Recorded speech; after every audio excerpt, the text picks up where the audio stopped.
All right, guys. Well, here we are. It is Wednesday today, and I realized the last few days I've been basically silent. Um, I think that this month is the best month I've had in a long time, except for the last couple days. My dad told me my mom's gonna die, and I'm like mentally preparing for that.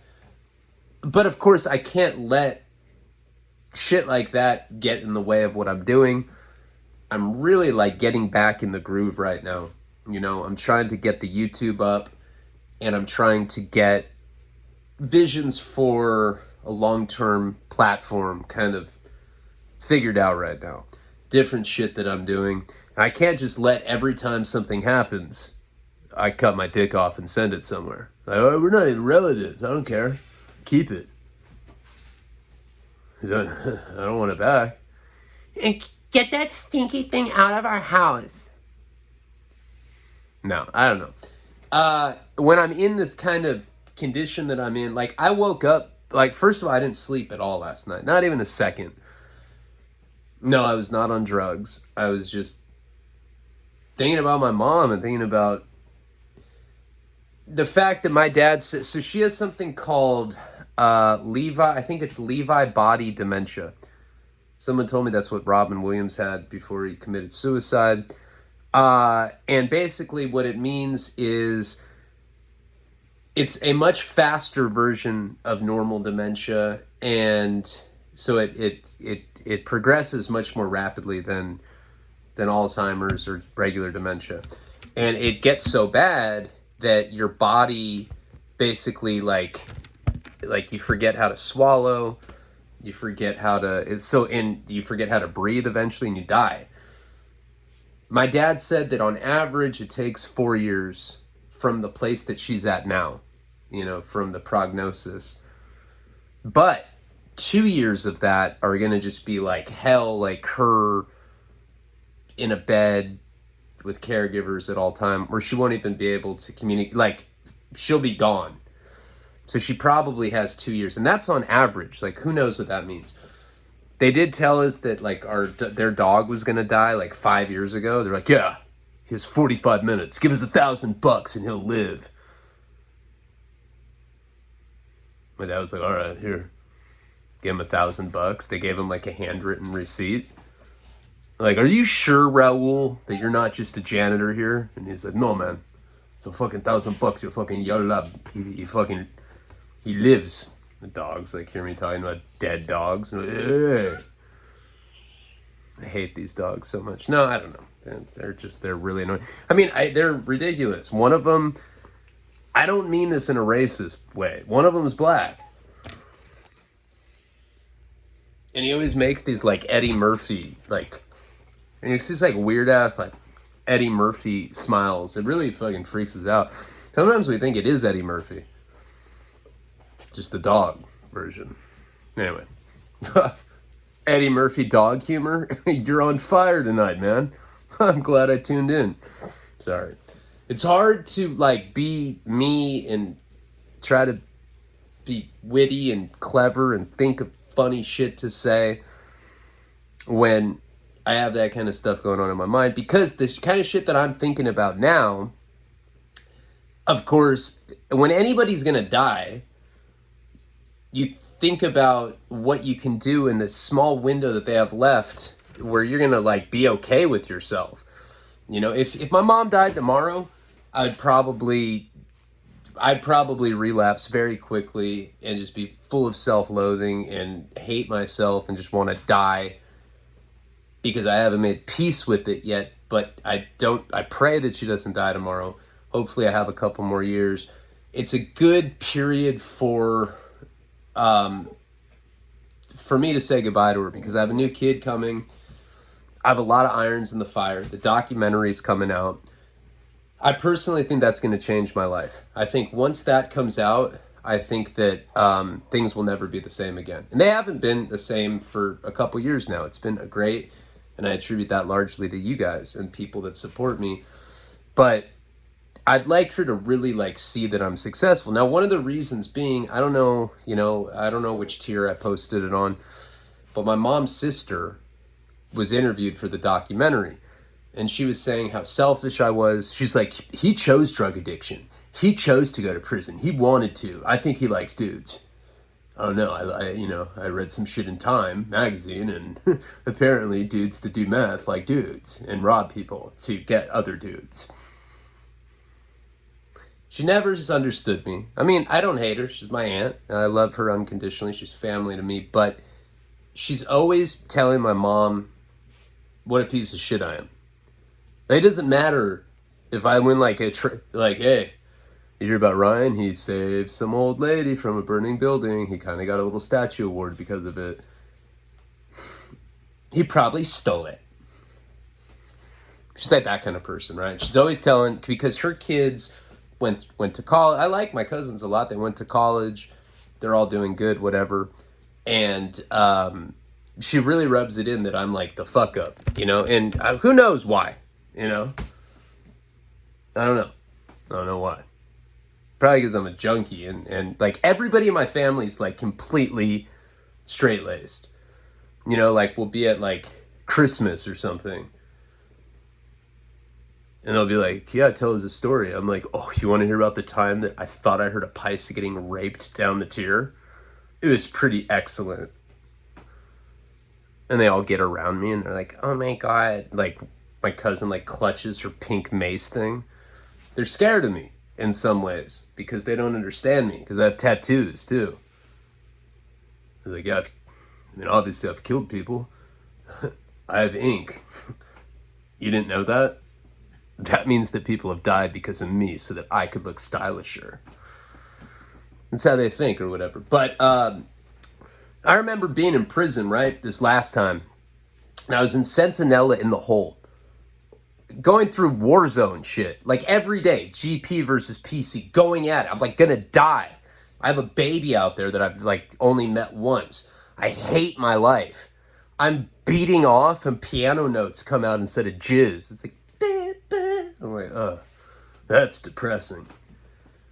And I end up getting it. Like every day I'm going and there's fucking riots outside the cell. It's insane. I go to the chow, I see people get stomped out. There's bloody mace just like spewing out down the sidewalk.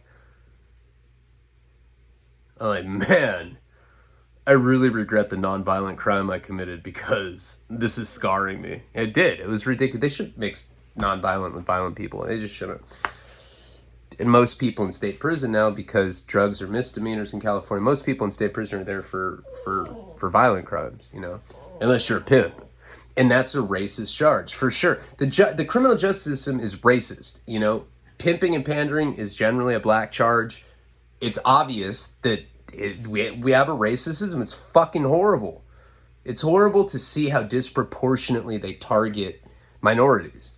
And minorities, I also mean poor. They hate the poor, It's the criminal justice system is just so out there, It's like you see these big pharmaceutical companies like Purdue, who literally knew that they were getting people addicted to OxyContin and that it was going to kill people, and that people were they're like, yeah, dude, all right, let's just average that everybody that's addicted to OxyContin probably do like 3.2 hand jobs in their life. How many hand jobs is that? Who cares? Let's profit. And then they all like are jet setters and living this like lavish lifestyle. And how many opioid addicts did they create? Literally innumerable ones. And none of those guys went to jail. But you want to give the black dude on the side of the fucking road that's selling $5 crack rocks life in prison. We know that you're thinking about doing crazier shit, so we're going to lock you up to prevent it. We're pragmatic, shit like that. But the point is, when I was at Sentinella, yeah, hey, let's go on political anti-prison rants. I bet everybody wants to hear that kind of stuff. When I was in prison, I'm in my cell. I had that weird-ass cellie that I did meth with that I think literally wanted to have sex with me. I've been down for like 13 months. I'm pretty lonely, bro. I'm not saying that I would do it unless you want to, but, And I end up getting, how sometimes people do those Christmas letters where it gives you an update of like what they do? Martha got her botanical gardens certification this year. Little Bobby is in love. He's smitten with a new romantic interest. And me and Darcy are just... We've been hitting sunset cruises across the Mediterranean Sea. Life is just splendid. Splendid.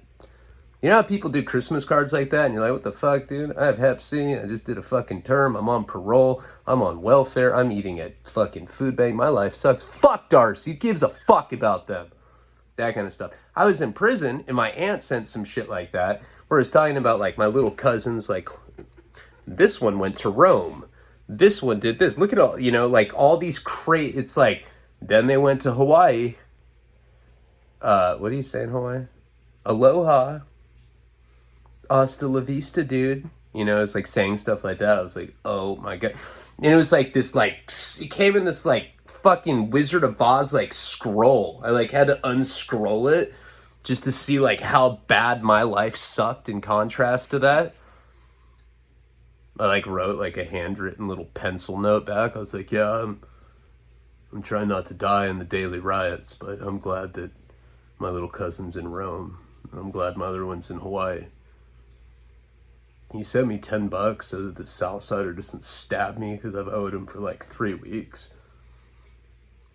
Palabra. That kind of shit, right? She sent me this. How fucking tone deaf is that? I'm in goddamn state prison, literally almost dying every day. I don't want to get some fucking scroll of how great her kids' life are. Not saying that she did that intentionally, but I kind of think she did. You know what I mean?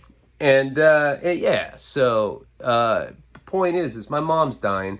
Her sister's always kind of been mean to her, always rubbed it in that I'm the fuck up, probably because my dad was really successful. Who knows, you know? It's probably shit I shouldn't even be talking about publicly, but I don't care. I'm fucking emotional. And I just want my documentary to come out. I want other movies that I've been working on to come out. I want to expand YouTube.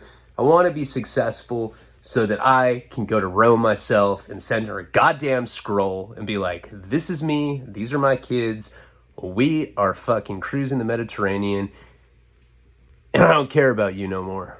I'm out of here. I just want my mom to be proud of me, and I know she is already anyway because I'm not on that shit. I got a beautiful kid, I got a beautiful girl, I live in a fucking pool house, but you know, we're getting a new place. I'm buying a house right now. We're like pretty sure officially within the next week or two we're gonna close one. Fuck, man. My parents didn't help me one iota. I did that all myself, from Patreon, YouTube, writing.